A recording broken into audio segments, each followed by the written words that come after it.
الفاتحة. بسم الله الرحمن الرحيم مالك يوم الدين اهدنا الصراط المستقيم صراط الذين أنعمت عليهم غير المغضوب عليهم. أعوذ بالله من الشيطان الرجيم. بسم الله الرحمن الرحيم. الحمد لله رب العالمين بارئ الخلائق أجمعين باعث الأنبياء والمرسلين، ثم الصلاة والسلام على أشرف الأنبياء وسيد المرسلين حبيب إله العالمين أبي القاسم محمد. اللهم صل على محمد وعلى آله الطيبين الطاهرين الذين أذهب الله عنهم الرجس وطهرهم تطهيرا.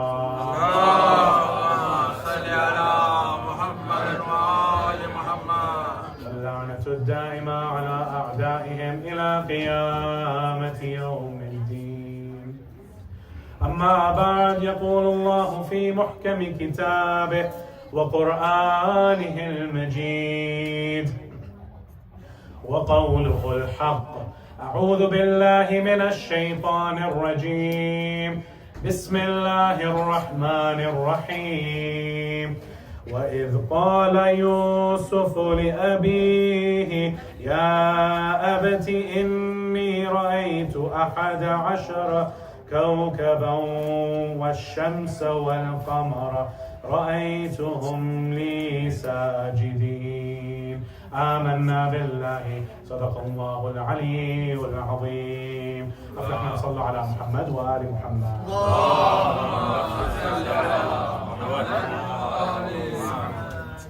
Respected brothers and sisters, mu'mineen, mu'minat, assalamu alaikum wa rahmatullahi wa barakatuh. As'adullahu ayyamakum, and of course, first and foremost, to the Imam of our time, Sahib al-Asri wa Zaman.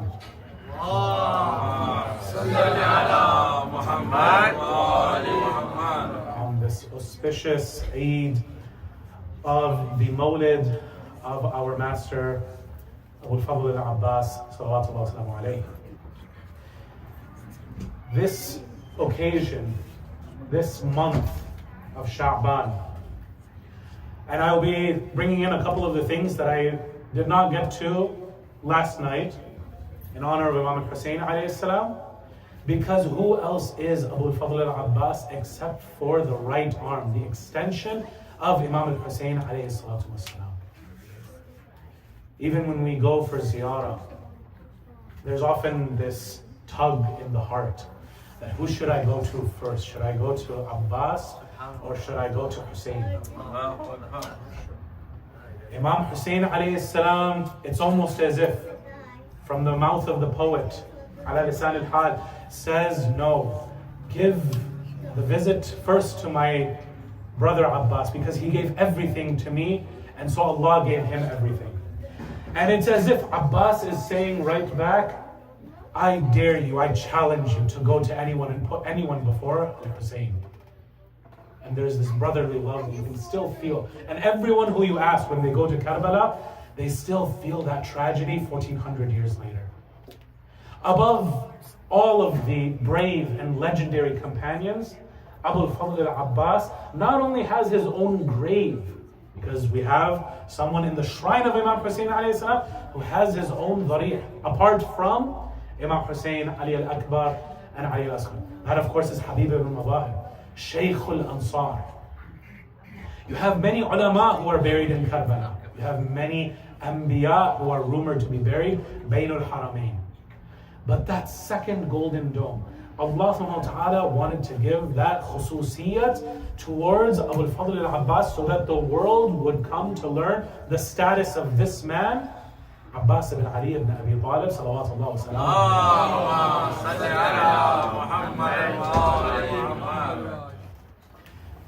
The ayah, the respected ayah that I recited and your respected ears received was from Surah Yusuf, where Yusuf is telling his father, Ya abati, inni ra'aytu ahada ashara kawkaban wash-shamsa wal-qamara ra'aytuhum li sajidin. He says, I have seen, definitely in my dream, 11 planets. And I have seen the sun and the moon. I have seen them doing sujood to me. When we go to the different mufassirin of the Quran, there's a lot of ikhtilaf on this ayah. Not necessarily on who exactly it is, although that also will come up. The 11 planets, that's very clear that is the 11 brothers of Yusuf alayhi salam, the sons of Yaqub. When we, however, get to the Shams and the Qamar, here we find a little bit of ikhtilaf amongst the mufassirin. Some say that, well, naturally, the sun is stronger. The sun is more powerful. The moon gets its light from the sun, even in the Quran. Therefore, it makes sense for the son to be who? From the parents, Yaqub, or the mother, Yaqub. Others, however, will point to the grammar. And they say that in Arabic grammar, Shams is muthanna, it's female. Right? And so, it makes sense for the Qamar to be the Prophet Yaqub. What do the Ahlul Bayt say? We have, of course, our respected mufassirin. For example, Shaykh al-Tabrasi, ala maqama, in Majma' al-Bayan, he quotes from Imam al-Baqir alayhi salatu. He says that this dream is talking about one day Yusuf will have hukuma over Misr. Yes? And he will rule over Misr. And one day the brothers will be reunited in Misr. And the parents will be reunited in Misr too. Now before I get to the part of the hadith where Imam al-Baqir tells us who the Shams and the Qamar are, let me also bring you into one of the other scholarly debates. Alaykum as-salam wa rahmatullah. He said that the scholars say that the sun or the moon, whichever one is the mother, is this actually the biological mother of Yusuf, or is this the aunt? Why? Because there are some biblical as well as hadith sources that show that Rachel in the Bible did not survive childbirth after giving birth to Binyamin. And for those of you who have watched the Musalsal, the series of Yusuf al-Payyambar, right? The Yuzar Sif Iranian series, yes?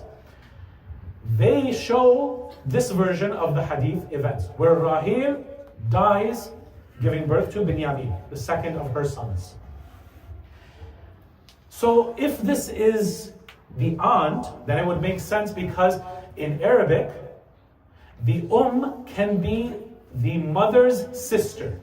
Just like how in the Quran, in old times in Arabic, who is also known as the ab, not just the father, but also the father's brother, the chacha, the uncle, the amma.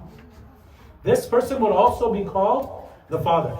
Otherwise, how else do we explain that in the ziyaras we read about Imam Hussein alayhi salam, أشهد أنك كنت في الأصلاب شامخة والأرحام المطهرة لم تنجسك الجاهلية بأن جاسها.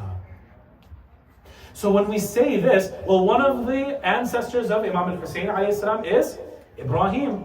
If Ibrahim's father, the person who he is calling Ab in the Quran, is his biological father, Azar, then we have a huge problem.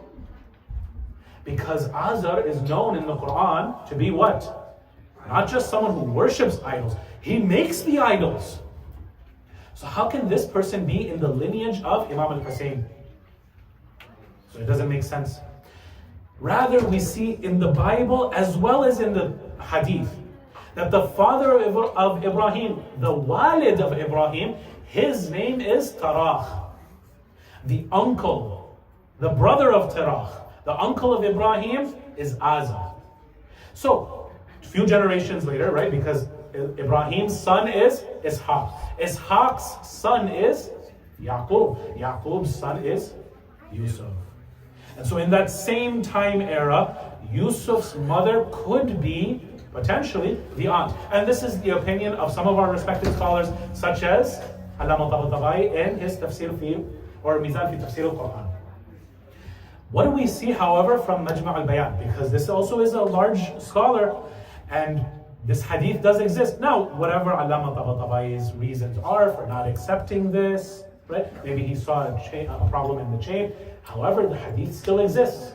And this is the hadith that we just started a few minutes ago from Imam al-Baqir. And the Imam says that the Shams and the Qamr are the mother and the father. And he names the mother as Rahil.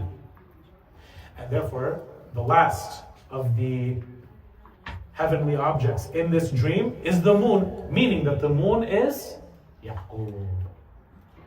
And therefore, we see that just like how Bani Israel had their Qamr, don't think that Islam left us without a Qamr, because from the Hashemites, from Banu Hashim, we too have a Qamr.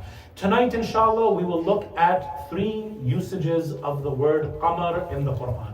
And we will see how Nabiullah Yaqub alayhi salatu wassalam, and upon all of our prophets and all of their successors, the best and the most purest of our salawat and salams, as well as on our Prophet and his family. Sallu ala Muhammad wa ali Muhammad.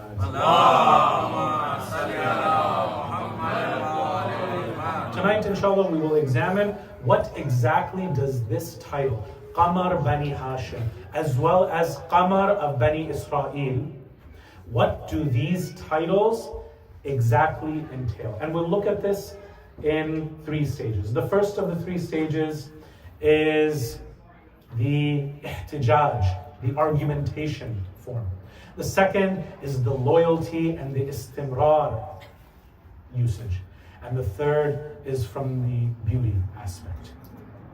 And we'll start, inshallah, بعد الصلاة على محمد وآل محمد. اللهم صل على محمد وآل محمد. The first of these, and remember, you have to think about this in terms of Nabi Allah Yaqub. Feel free to use your movie knowledge from Yuzar Sif of how Yaqub was working hard in the ihtijaj form.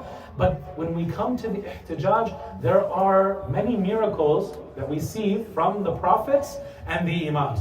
What if I, however, told you that even the naib of the imam has produced miracles? From the representatives, the 4 representatives in Ghaybat al-Sughra of Sahib al-Zaman, we have 4 very famous scholars / non-scholars. Yes, we have Uthman bin Sa'id, Muhammad bin Uthman, Hussein bin Rawh, and Ali bin Muhammad. These 4 represented for about 68, 69 years the Imam of our time before Ghaybat al-Kubra started. When it was the time for the 3rd of these chosen representatives to come and represent the Imam, people needed proof. They wanted miracles. And so one woman came to Hussein bin Rawh and said, how am I supposed to know that you are the actual representative of the Imam? Says, okay, well, if the Imam was here, I would have asked him for a miracle so that I could have proof. Now, this is very important in our lives day to day. Today, you'll see many people on video, on camera, and their miracles are recorded. And when you even go in person, I mean, they have very convincing proofs.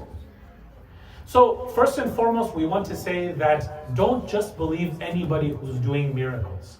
Yes? These can be called khurafat. These are, these are fakes. Right? But they might have something real that they are doing. Just because someone has something real, they might have found some way to tap into the ghayb. That doesn't mean that you automatically go and accept their qawl. Number 1, they have to have a pure message.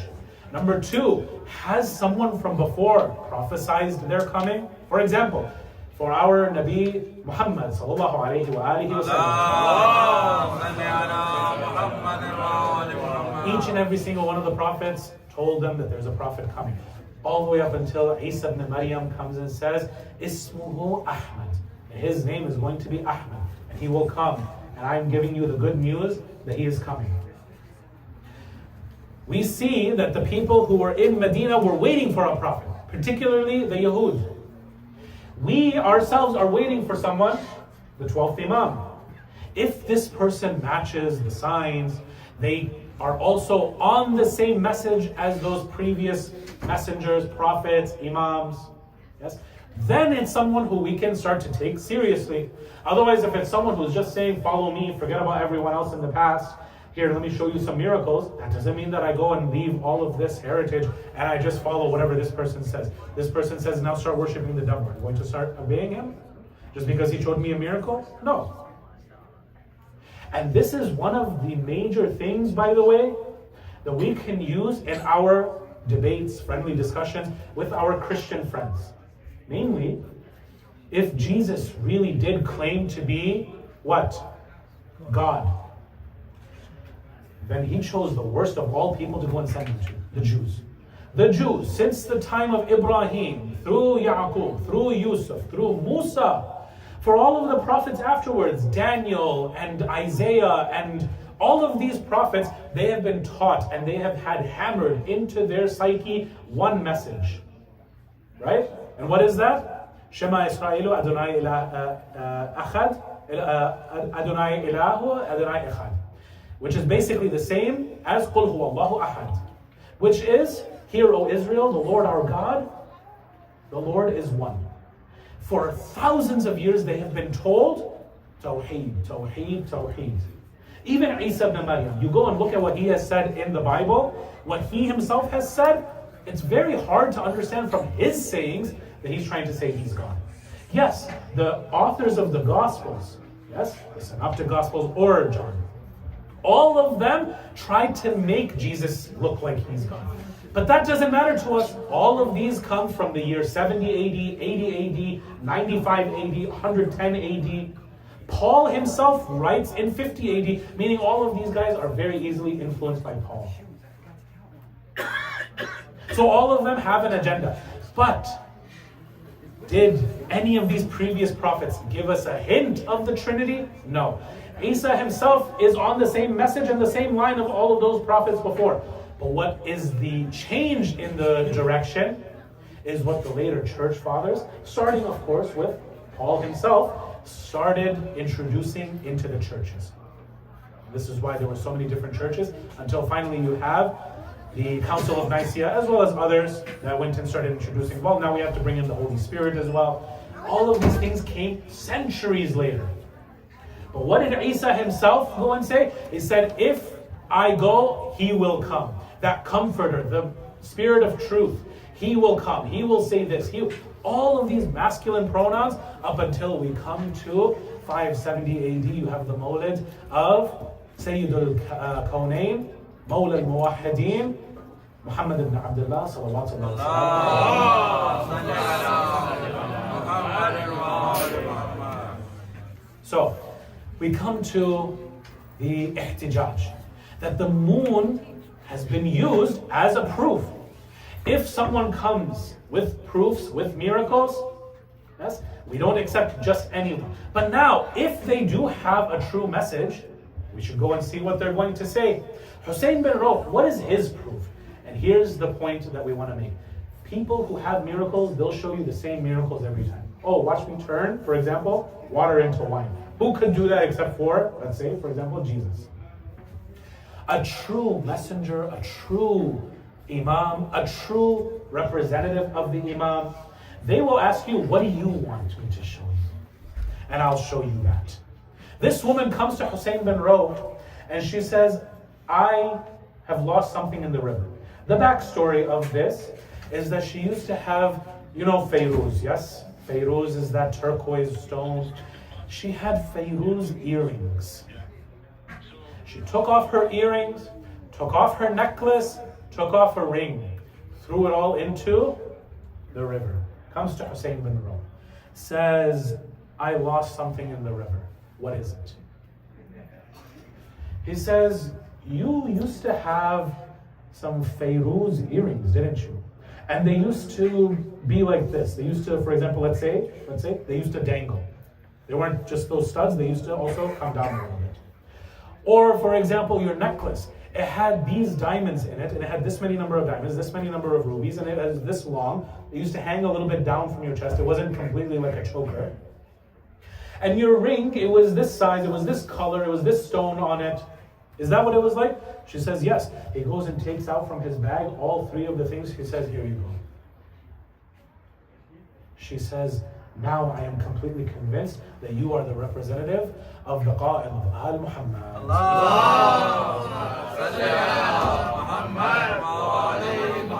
Brothers and sisters, if you don't mind, especially the brothers, if you don't mind standing up and coming a little bit closer. We have a lot of room over here, and there are many people who are still coming in. Sallu ala Muhammad wa ali Muhammad. Sallu ala Muhammad wa ali Muhammad.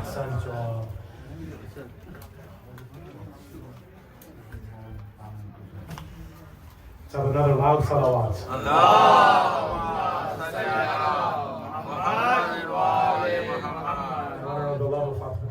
Another third, louder salawat.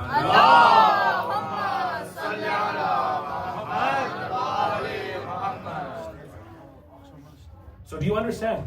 It's the sign of a true prophet, a true messenger, to ask, what do you want so that I can convince you? They don't come pre-prepared, I'll go and do some magic tricks and then, inshallah, you'll believe me. What do you want so that you will be convinced? And I'll do that. Similarly, when we come to our Prophet, Muhammad ibn Abdullah, he says to the Quraysh, what would it take for you to believe? Now there are many miracles of Rasulullah, there are many different things that he did, even not as miracles to prove his prophethood. Right? But there is one that they asked for. They said, okay, if you can do this, we will believe.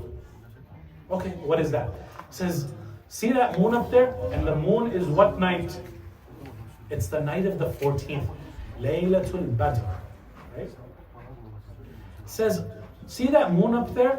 If you can go and split it and put this half over here, let's say on top of this mountain. Let's say there's a mountain over here. For any of you who have been to Mecca, there's no shortage of mountains, okay? Put that over here above this mountain, put this half here above this mountain. If you can do that, in the exact position that we just pointed to, we'll believe. Rasulullah comes to them and he says, each and every single one of them, if I do this, you will believe. If I do this, you will believe. If I do this, you will believe. They all say, yeah, we will believe. He says, okay. He goes and prays 2 rak'ah. And he goes with his fingers and he splits the moon, puts each half where exactly they said that they wanted him to put it. And that, I don't know, brothers and sisters, deserves the loudest of your salawats.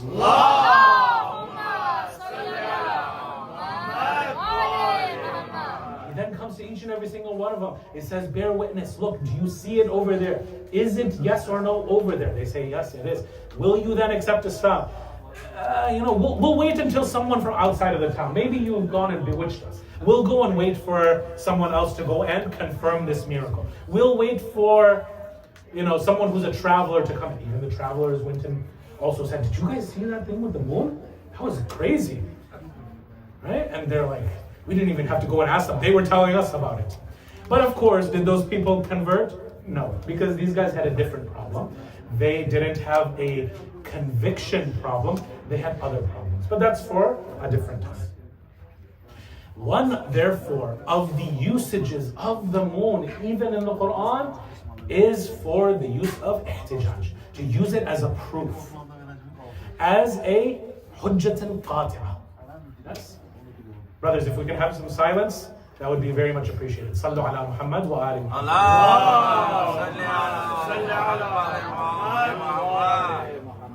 So that's the first. What did we say the second level of our discussion would be?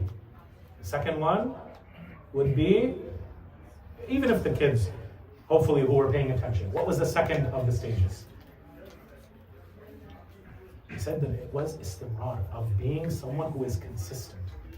For example, in the Quran, we see that Allah Ta'ala says that the sun and the moon, since they have been created, are always doing the same exact rotation, always at work. Meaning, is there ever a month where you see, okay, the sun said, you know what, this month I'm going to work from home. Or that the moon said, you know what, this Fir'aun, I'll only go and shine for Musa. No. Everyone equally gets sunlight, everyone equally gets moonlight. Therefore, from that, brothers and sisters, we can understand that not just Yaqub alayhi salam, he was someone who benefited his family. He was also someone who benefited mankind. Abu Fadl al-Abbas, he wasn't just someone who was loyal to Imam al-Hussein alayhi salam. He was someone who had manfa'at for all of mankind.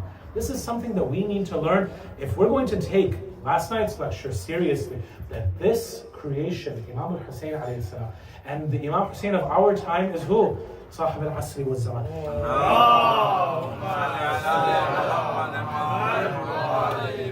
These people were once upon a time Noor, then they need people like us who are the Abbas of their time. They can't have people who are weak.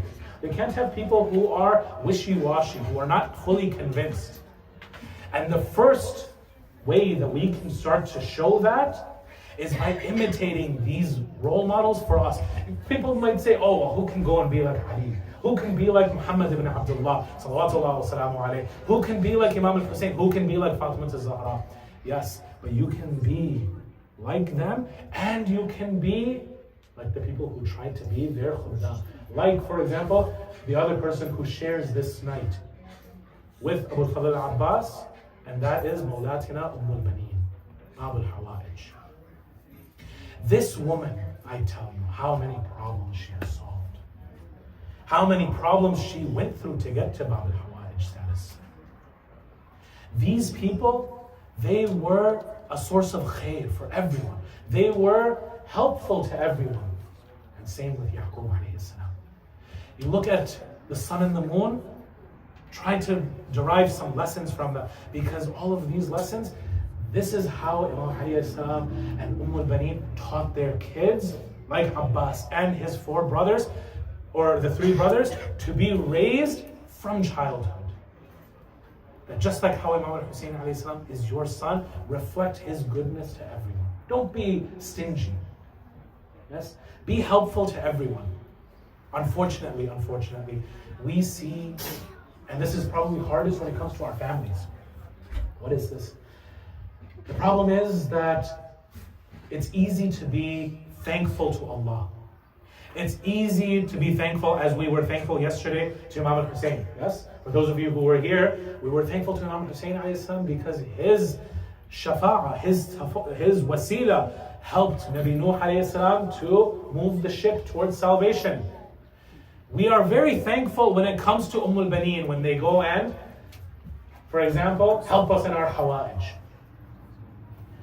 But when it comes to a family member, who maybe there is a misunderstanding, and maybe in our negligence, in our busy schedule, we didn't reach out, or they didn't reach out, and now the relations are slowly starting to drift away. And no one wants to be that first person who comes and reaches out. Or no one wants to be that person who actually thanks their father, or their mother, or their brother, because there's too much bad blood. Now, this is not the sunnah of Abu Fadl al-Abbas. Abu Fadl, whoever it is, and we know this hadith as well, right? Man lam yashkur al-makhluq, lam yashkur al-khaliq. Whoever is not thankful to the creation will not be thankful to the Creator. This is something that we see Abu Fadl al-Abbas not just paying lip service to. It's something that he implements in his life. This is something that we see the second usage of, or the second job in the Quran of the moon. The third, and we'll see if we have time, I might include a fourth as well. We'll see how we do on time. The third is the beauty aspect of the moon. In Arabic, there are many different poetic ways to go and say it's as if this person's face was like a full moon. Then we come to Mawlatina Fatima al-Zahra, salawatullah wa salamu.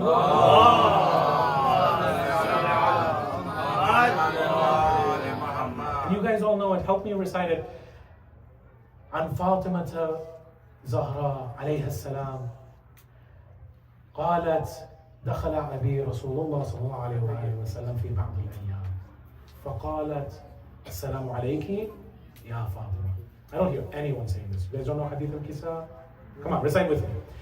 فقال فقالت وعليك السلام يا أبتا.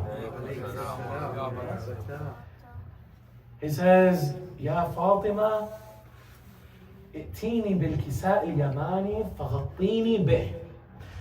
فأتيته بالكساء اليماني فغطيته به. وصرت أنظر إليه وإذا وجهه يتلألأ كأنه البدر في ليلة تمامه وكماله. اللهم صل على محمد وآل محمد. That I went and put this kisa, the Yemeni cloak, on my father, and when I wrapped him up, and all that was left of him was his face, it's as if his face was, again, exactly like what I said, the Laylatul Badr. This isn't just the Badr war. This is what they would call the night of the 14th. When it's about to be the 15th, that full, perfect moon right in the middle of the Ayyam al-Bid. When it's at its most perfect, in the middle, that this is as if it's the Badr. As if it's the moon. Why is it called that? Because at the beginning of the month and at the end of the month, the moon is very skinny. And if you're in the middle of all of the darkness and this is all the light you have, it's not that much to help guide you. But when you have a full moon and it illuminates everything around you, then around all of the darkness goes away. We see from Shaykh Mazandarani in his book, why exactly is Abu Fadl al-Abbas given this laqab? Of all of his laqabs, Qamr Bani Hashem. I see that I'm starting to lose a little bit of attention and there's a little bit of chatter. Sallu ala Muhammad wa Ali Muhammad.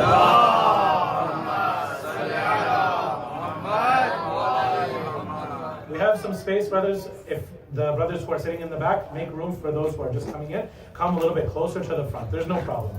Right? Sallu ala Muhammad wa Ali Muhammad.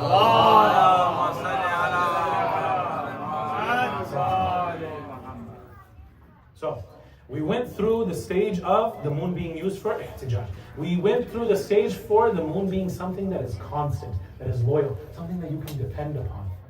Yes? And something that benefits all. Now we are coming to that beauty aspect. And we saw that Fatima Zahra also used this exact verbiage for her father, Rasulullah. And from this, we see this usage of the moon. That when the moon in its fullness comes, darkness goes away. Shaykh al-Mazandarani also comes and says that when Abu Fadl al-Abbas on a dark night, and here is one of the places where I'll bring something that I had to leave out because of time yesterday. Imam al-Hussein alayhi salam, as well, on a dark night, his forehead as well as his neck, yes, used to be so white, so shining, that people used to be able to see Imam al-Hussein alayhi salam amongst everybody else because of how nurani his jabeen and his neck were. And similarly with Abu Fadl al-Abbas, one of the reasons why he is called Qamr Bani Hashem is because physically, if he was walking in the streets of Medina, his face used to light up the surroundings so much that it's almost as if there was no darkness around him. Then we come to another one of our scholars, one of the marhum mujtahids of the previous centuries. And he says in his book that the reason why the people of Medina gave him the name Qamr Bani Hashem comes from a different hadith from Rasulullah sallallahu alayhi wa alihi wa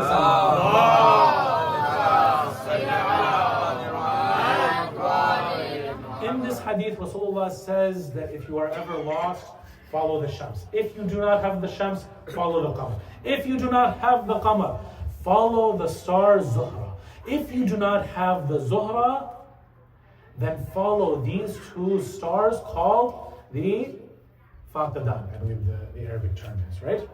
That's what they call these two twin star systems. So this person who's listening to the hadith, he goes and asks Rasulullah, well, what are these? And for each and every single one of these, I want a loud salawat, and each salawat, inshallah, I'll ask for the the next one to be even louder. So let's begin. Rasulullah says, Ana Shams, I am the Shams.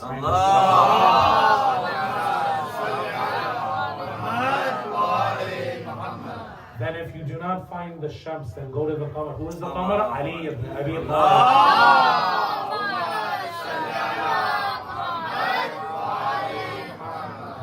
Not find the moon in your presence, then go to Fatima, who is the star Zahra.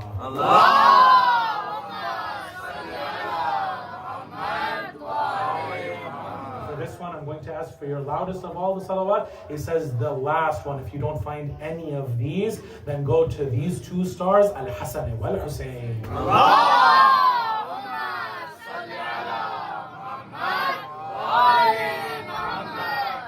So these 5 are given munasabah towards celestial beings. Yes? The reason why I started off, brothers and sisters, with that ayah of Surah Yusuf is because there is another mawqa that we are reminded of. That is the dream of the other person who shares this night, Bani. She says that I saw in a dream that there was a moon descending from the sky, coming into my lap. And it was in the house of Ali. And she wakes up and she asks Imam Ali alayhi salam, she had just married him. She says, what is this? She said, so Imam Ali alayhi salam says, this is a sign that there will be a very important, very holy personality. He will be known by Qamr, Bani Hashem.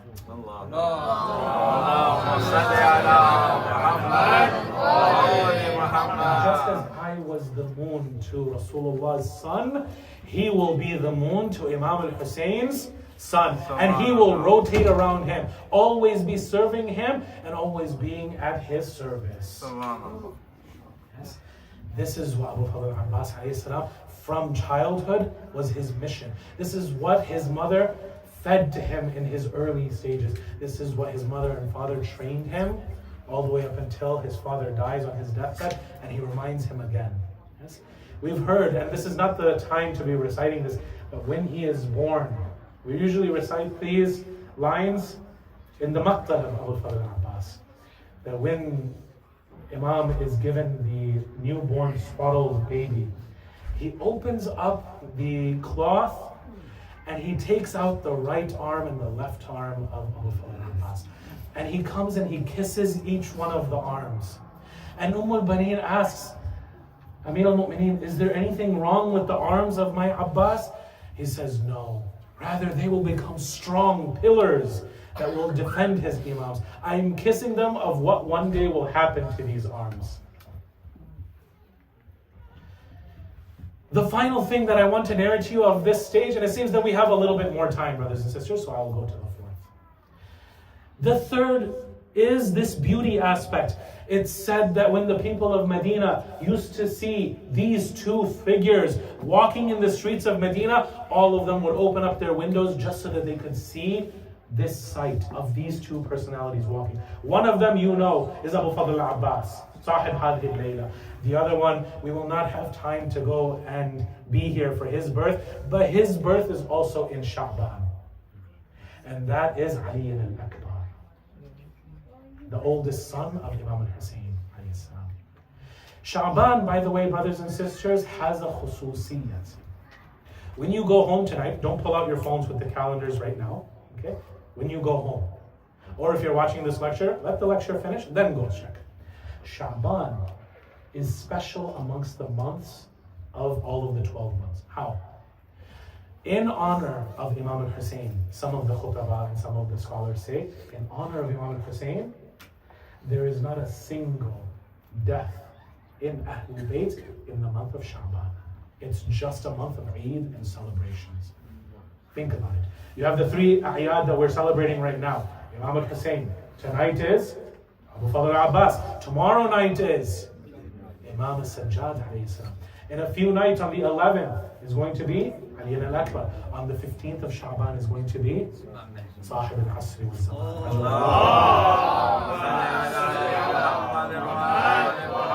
There's not a single death in this whole month out of respect for that huge sacrifice that will come with Imam al-Husayn. When Imam Husayn alayhi salam is born, just celebration. This is one of the khususiyats that you can go and check for yourself in the month of Shabaan, that there are no deaths. There is no sad occasion in Shabaan. When Ali al-Akbar walks in the street with Abu al-Fadl al-Abbas, who does Abu al-Fadl al-Abbas represent? Even at Karbala. Some of you, when you go to Karbala, maybe some of the guides, the Mulanas, they explain to you, some of them, they do not. Whether this is true or not, I found it very poetic and I would like to share it with you. Even if it's just ala lisan al-hal, don't take this as an academic thing. But all of us, Ashab al-Kisa, were represented that day, on the day of Ashura. How? Don't we find the Shabih of Fatimah al-Zahra? Who comes and gives that final kiss on the neck and on the chest of Imam Hussein, giving the final amana of Fatimah al-Zahra? Zainab alayhi salam. She is there to go and represent her mother. Who is there to represent Ali ibn Abi Talib, salawatullah wa salamu alayhi?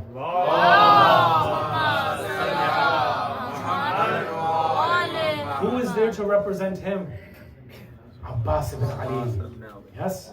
The son of Amir al-Mu'mineen.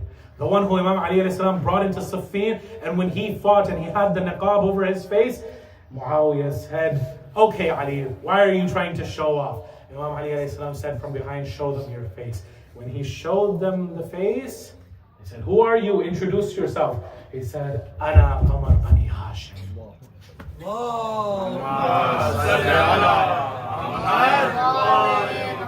So Abbas alayhi salam is there to represent who? Imam Ali alayhi salam on the day of Ashura. Who is there to represent? So we have 2 out of the 5, yes? Fatimah al-Zahra and Imam Ali alayhi salam. Who is there to represent Imam Hussein alayhi salam? Imam Hussein himself? Yes? Who is there to represent Imam al-Hasan alayhi salam? Qasim bin al-Hasan. Qasim bin Hasan is there to represent Imam al-Hasan. And even when he is asking in those final moments, "Ammu, please give me that ijazah so that I can go and fight on your behalf. My mother has raised me so that I can defend you." What does he say? "I remember my brother Hassan when I look at you. How can I send the last remaining thing that reminds me of my brother, my Imam, Imam al-Hasan alayhi salam? How can I send you?" That leaves us with Rasulullah sallallahu alayhi wa sallam. Who is there to represent in face and in akhlaq? Khulqan wa khalqan. Who is there to represent Rasulullah? Ali al-Akbar. Sallu ala Muhammad wa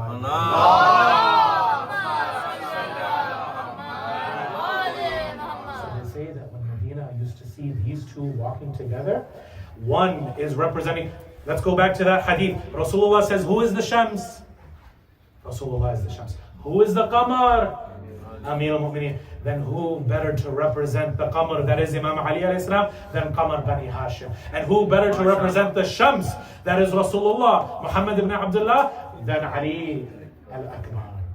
When these 2 walk, it's almost as if people are reminded of Rasulullah and Imam Ali alayhi salam walking, as if the sun and the moon are taking away all of the darkness. In such dark times, where you have people like Muawiyah, and you have Yazid, and you have people like Ibn Marjana, and you have all of these people, you still have suns and moons like this. Of course, all of Banu Hashem, kulluhum aqmar, but these 2, they are the Qamr of the Qamars of Bani Hashem. Salawatullah wa salamu alayhi.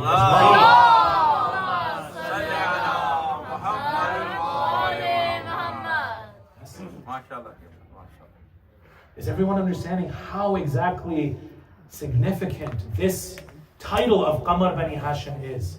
Of all of these 3, do you see how Prophet Yaqub alayhi salam himself, in beauty, yes, his son of course is rumored to be the most beautiful of all. Not probably more beautiful than Muhammad and al-Muhammad, but for his time at least, Yusuf's beauty is legendary. Then we come to the manfa'at lin-nas, right?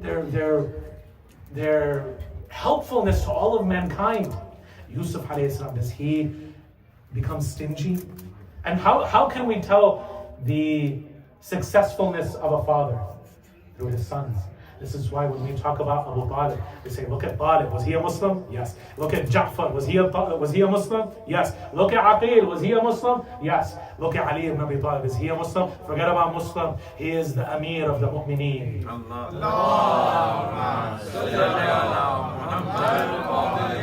This is just one of the proofs that we can use for Abu Talib. Then look at Yaqub alayhi salam when his son is in prison. When the non-Muslims are asking, can you just help us with dreams? Can you help us with, organizing the prison? Yes, as we see in the Yuzarzif series, Yusuf is a help wherever he goes. He is, as Isa alayhi salam says, وَجَعَلَنِي مُبَارَكًا أَيْنَمَا كُنْتُ. He has made me blessed wherever I step foot. هكذا أبو فضل العباس. This is exactly how Abu Fadl al-Abbas was. That anywhere he goes, people find help being given to them. Now ask yourselves, brothers and sisters. Let's forget about the mosque. Let's forget about our greater Shia diaspora, the Western Shia community. Yes? Forget about the worldwide Shia community. Can a non-Muslim come and distinguish you and say that this person is trying their best to imitate Abu Fadl al-Abbas, that they're trying to be a Husseini? Honestly ask yourself what you could be doing better. I can't come and give advice to each and every single one of you, but the love of Abbas alayhi salam will guide you. That light in all of this darkness will show you what you can do better just to be a more helpful human being. Yes? But then we see the final of the usages of the Quran for Qamr. And this is in Surah Yasin. That it is not for the sun to outstrip the moon. The shamsu yanbaghi an tudrika sabiq al-layl wa an-nahar. Wa kullun fi falaki yasbahun. That the sun does not come at the time of the moon does not come at the time of the sun. If the sun, therefore, are these suns, as we read in Dua Nudba, yes? أين الشموس الطالعة. Also we call them أين الأقمار المنيرة. But if they are the suns and they have their job, then our job is to come and take lessons from Abu Fadl al-Abbas and be the moons that will shine their light when they're not here and shine their light even when they are here. Sallu ala Muhammad wa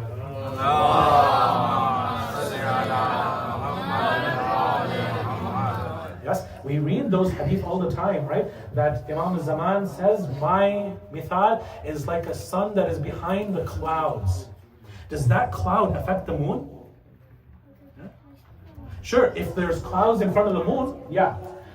I think that there may be a few clouds in front of our moons. Yes, with a little bit of practice, with a little bit more study into the lives of these shumus al-tali'ah, of these bright sons of Ahlul Bayt, all of us will become bright, shining moons. Yes, and that is what Surah Yasin is trying to teach us. Yes, there is the sun and the moon level of Rasulullah and Imam Ali. But what about at the level of Imam Hussein? Doesn't he need helpers? Doesn't he need a backbone? Such that when Abbas alayhi salam is killed, he says what? Al-an kasara dhahri. Now my back has been broken, now that I've lost this Abbas. Abbas, yes, he is ma'soom, not at the level of Ahlul Bayt. You and I need to be those backbones for Sahib al-Zaman, because Sahib al-Zaman, unfortunately, ghareeb. Imam Hussein, you think that he is ghareeb? Look at Imam Sahib al-Asri wa-Zaman and who he needs. Who do you think he has? On a night like this when he wants to celebrate, who does he have? He has, inshallah, all of us. But to go and say that if you come back this year, if in Shahr Ramadan the sky comes with the call of Jibreel that the son of Zahra is about to come on this Ashura, are we ready for him? Maybe, maybe not. Next year, if it happens, are we ready? Maybe, maybe not. Some of us have dunya as our goalpost. Some of us have our families as our goalpost. We've completely forgotten there's clouds in front of our faces, that there is an Imam who's still alive and waiting for us. We ask Allah subhanahu wa ta'ala on these nights, not only to go and make us as a help for our Imams, but because of the sake of both of these Bab al-Hawaj, al-Baneen, as well as Qamr Bani Hashem Abu Fadl al-Abbas. That, Ya Allah, many of us came out of love for Abu Fadl al-Abbas with hajat in our hearts. اقضي حوائجنا شافي مرضانا. And bring back the Imam of our time, Ajjallahu Ta'ala Farajuh al-Sharif. And inshallah, may Allah bless you and make this an Eid tomorrow for you as you celebrate the life and legacy of Abu Fadl al-Abbas. Wassalamu alaikum jami'an wa rahmatullahi wa barakatuh.